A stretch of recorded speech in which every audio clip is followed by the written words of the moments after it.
Hello, everyone, and thank you for visiting my channel. Today, I want to talk about some of the most common scams and how you can prevent yourself from becoming a victim of one or more of them, including some recovery methods, just in case you fall victim to them in the future. Stay tuned.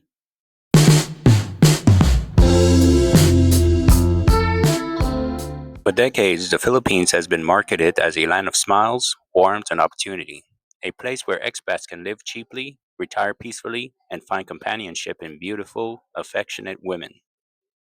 Yet beneath that tropical dream lies an undercurrent of risk, a social ecosystem where economic hardship, opportunism, and desperation often coexist. Many expats arrive expecting paradise but walk straight into traps they never saw coming. Romance scams, fake property deals, love manipulations, or local hustles disguised as friendship. When expats fall victim, the damage isn't just financial, it's emotional, psychological, and often spiritual. Some lose their life savings, others lose homes or property, and many lose faith in humanity itself. But the story doesn't have to end in bitterness or defeat. With proper awareness, preparation, and recovery strategies, even those who have been scammed can rebuild stronger, wiser, and more resilient lives. Before survival or prevention comes understanding. Scams in the Philippines take many forms, but all share one common element: the exploitation of trust.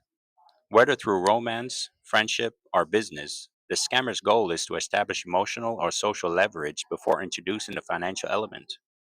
Once you see this dynamic clearly, you can protect yourself more effectively. Many scams aren't random, they're rooted in Philippines' social and economic realities. Poverty remains widespread. Average monthly wages can be as low as $250 to $450, while an expat's monthly income may exceed that several times. This financial imbalance can distort relationships from the start, especially romantic ones, where love and survival instincts can become blurred. Culturally, the Philippines values family loyalty over individualism. So if a Filipino's family is struggling, she may justify manipulating or pressuring her foreign partner for money. It doesn't always begin as a scam, but over time, entitlement can turn into deception, especially when she sees the expat as her savior or investment plan. Some Filipinos can pretend to love an expat to extract money, gifts, or sponsorship for their family's needs, sometimes over the course of months or years. Once she secures enough financial support, she vanishes or moves on to another target. Because expats cannot own land in the Philippines, property is often purchased on the Filipina's name. Once the relationship ends or she disappears, the expat loses everything. In business, partnerships with locals who promise sure profit ventures often end with the expat funding everything and being shut out once it succeeds. Taxi overcharging, fake police shakedowns, friendship scams, let's drink, you pay, or locals who lead expats to special deals that never materialize. Another one is catfishing, in which manipulated photos, fake sob stories, and Filipinas juggling multiple expats to receive regular financial support from each other.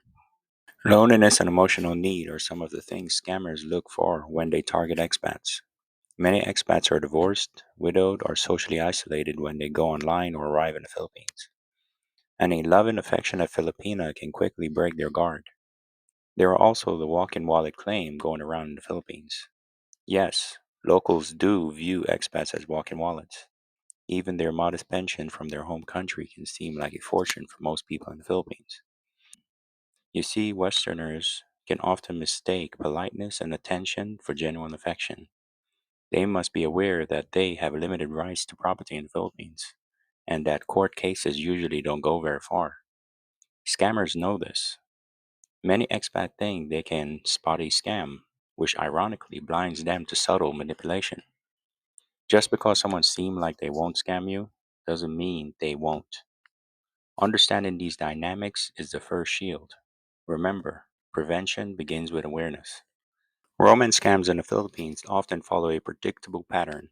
Recognizing these stages can save you before the damage happens.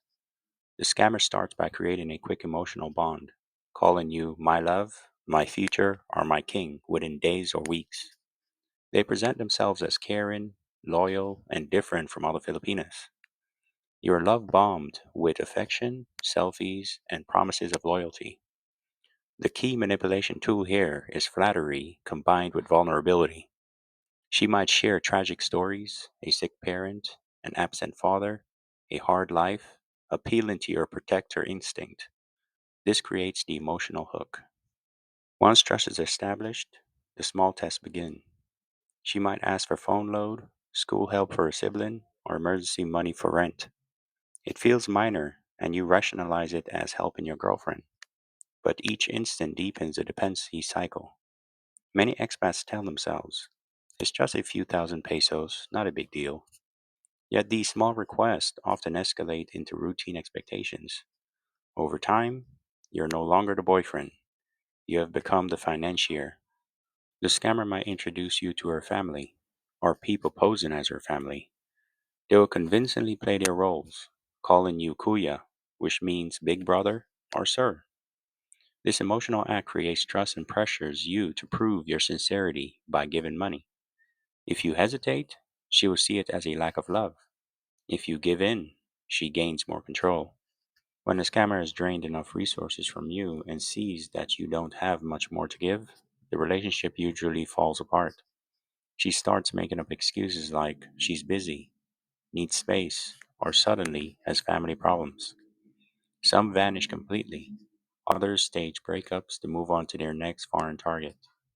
For expats who invested emotionally or financially, building a house, funding a business, or signing marriage papers, this stage is very painful. But knowing it's a pattern, not a personal failure, is key to surviving and healing. When an expat finds out he has been scammed, the emotional impact is often worse than the financial loss. Shame, disbelief, anger, and humiliation are natural feelings. Many men isolate themselves, fearing judgment, but the first rule to survive is not to blame yourself. The scammer's actions reflect who they are, not your weakness. If you're in an ongoing scam, get away quickly. Leave the shared home, change your SIM card, and secure important documents such as passports, bank cards, IDs. Tell your bank to block or watch for suspicious activity. If property is involved, contact a trusted local lawyer or embassy official to understand your options. Sadly, if the property is under her name, recovery might be limited, but it's still worth checking for fraud, like forged signatures or fake documents, before giving up. The hardest part is accepting it emotionally. You might feel angry at yourself, but remember, even smart people fall for love scams. These scammers are skilled at manipulation. What matters most is that you learn, not that you lost. Write down everything that happened in detail. Seeing it clearly on paper turns chaos into clarity and helps you spot warning signs you missed before. This reflection strengthens your mind for the future. Many expats want to confront the scammer or teach them a lesson. Please don't do it.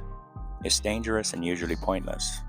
The local justice system moves slowly, and police often sympathize more with locals than with foreigners. Threatening or revealing her actions publicly can lead to legal trouble under the Philippine cyber laws. Your best course of action is to quietly withdraw and protect yourself.